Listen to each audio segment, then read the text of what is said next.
अस्सलाम वालेकुम नाज़रीन, अब तक की सबसे बड़ी और अहम तरीन खबर से हम आपको आगाह करने जा रहे हैं कि पाकिस्तान और वेस्ट इंडीज़ के दरमियान 3 T20 और 3 वनडे मैचों की सीरीज़ के लिए पाकिस्तान क्रिकेट टीम के स्क्वाड में 2 न्यू खिलाड़ियों को शामिल किया गया है।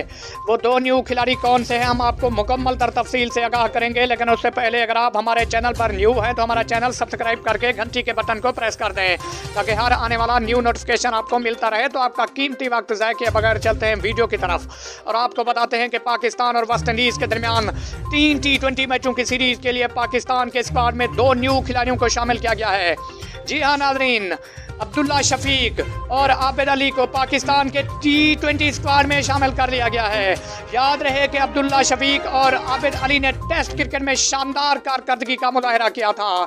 शानदार कारकर्दगी की बदौलत उन्हें T20 स्क्वाड में शामिल कर लिया गया है। याद रहे कि पाकिस्तान और वेस्ट इंडीज़ के दरमियान 3 T20 मैचों की सीरीज़ का पहला मैच 13 दिसंबर, जबकि दूसरा मैच 14 और तीसरा मैच 18 दिसंबर को लाहौर के कवाफी स्टेडियम में खेला जाएगा।